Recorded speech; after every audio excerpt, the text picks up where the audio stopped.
नमस्कार, आप देख रहे हैं बुलंद आवाज पूजा सिंह के साथ। दोस्तों, इन दिनों यानी पिछले 2 दिनों में बहुजन समाज पार्टी और कांग्रेस के बीच बेहद तनातनी का माहौल है। बेहद गर्म माहौल है। एक दूसरे के ऊपर आरोप प्रत्यारोप का माहौल है। साथ ही साथ बसपा सुप्रीमो मायावती ने जमकर क्लास लगा दी कांग्रेस की और राहुल गांधी की। क्या है पूरा मामला, आपको बताएंगे।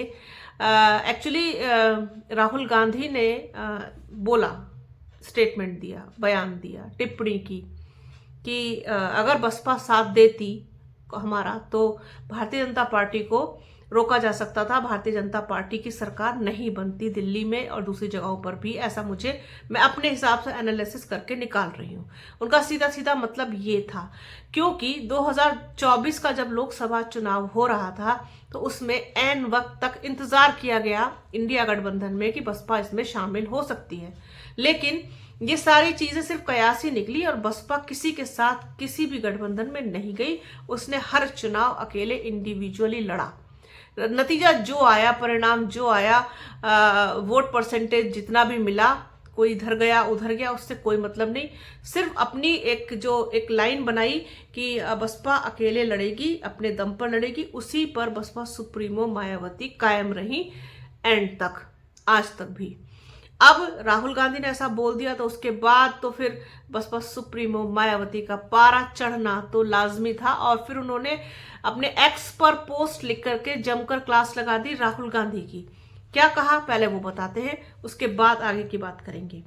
कांग्रेस ने दिल्ली विधानसभा आम चुनाव में इस बार बीजेपी की बी टीम बनकर चुनाव लड़ा। अब बसपा सुप्रीमो मायावती ने कांग्रेस को ही बीजेपी की बी टीम बता दिया। यह आम चर्चा है जिसके कारण यहाँ बीजेपी सत्ता में आ गई है, वरना इस चुनाव में कांग्रेस का इतना बुरा हाल नहीं होता कि यह अपनी पार्टी के ज्यादातर उम्मीदवारों की जमानत भी नहीं बचा पाए। अतः इस पार्टी के सर्वे सर्वा श्री राहुल गांधी को किसी भी मामले में दूसरों पर, खासकर बीएसपी की प्रमुख पर उंगली उठाने से पहले अपने गिरेबान में भी जरूर झांक कर देखना चाहिए तो बेहतर होगा। इनको यही सलाह। साथ ही दिल्ली में बनी नई भाजपा सरकार को यहाँ चुनाव में खासकर जनहित व विकास संबंधी किए गए तमाम वादों को समय से पूरा करने की भी चुनौती है, वरना आगे चलकर इस पार्टी का हाल भी कहीं कांग्रेस जैसा बुरा ना हो जाए। यानी कि उन्होंने साथ ही साथ कांग्रेस के साथ साथ आम आदमी पार्टी को भी लपेटे में ले लिया, आम आदमी पार्टी को भी सुना दिया, निशाना उन पर भी साध दिया बसपा सुप्रीमो मायावती ने। अब खूब चर्चा हुई इस चीज की कि राहुल गांधी को इस तरीके से नहीं कहना चाहिए था, राहुल गांधी को ये स्टेटमेंट नहीं देना चाहिए था। हालांकि राहुल गांधी ने जो स्टेटमेंट दिया है वो हम उसको किसी अमर्यादित टिप्पणी में काउंट नहीं कर सकते। उनका जो कहना था, अगर आप उनके स्टेटमेंट को सुने तो उसमें जो मुझे लगा, मैं यहाँ पैरवी नहीं कर रही हूँ उनकी, मैं सिर्फ जो उन्होंने कहा है उस पर चर्चा कर रही हूँ, बात कर रही हूँ उस पर, कि अगर बसपा साथ देती तो भारतीय जनता पार्टी को रोका जा सकता था। ये बात तो सच है। अगर बसपा किसी के साथ आए, गठबंधन में आए, तो फिर भारतीय जनता पार्टी के लिए मुश्किल तो हो सकती है। भारतीय जनता पार्टी को रोकने के लिए किसी भी गठबंधन, किसी भी पार्टी को बसपा के साथ की बेहद जरूरत है, क्योंकि बसपा के पास अपना जो खुद का वोट बैंक है वो, और साथ ही साथ जो गठबंधन में जुड़ करके जो वोट आता है वो, साथ में दूसरी पार्टियों का वो जुड़ करके जब प्लस होता है तो फिर रिजल्ट जो है वो अच्छे आते हैं। हालांकि ये प्रयोग हरियाणा में सफल नहीं हुआ। ना इनेलो और बसपा दोनों का ही जादू वहां नहीं चला, ये और बात है। लेकिन कांग्रेस, समाजवादी पार्टी या फिर दूसरी कोई पार्टी हो तो उसके साथ अगर बसपा जुड़ती है तो उसका फायदा कहीं ना कहीं होता है, और भारतीय जनता पार्टी को रोकने के लिए ये चीज जरूरी है। इस तरीके से उन्होंने कहा। लेकिन बसपा सुप्रीमो मायावती ने उनकी जमकर क्लास लगा दी कि वो अपने गिरेबान में पहले झांके तब बात करें। अब ये जो लोग कयास इस पर लगाते हैं कि भविष्य में कांग्रेस के साथ गठबंधन हो सकता है बसपा का, और कांग्रेस के साथ बातचीत चल रही है, कांग्रेस के साथ ये वो, तो ये सारी जो चीजें हैं इन पर भी कहीं ना कहीं अब विराम लगता हुआ दिखाई दे रहा है।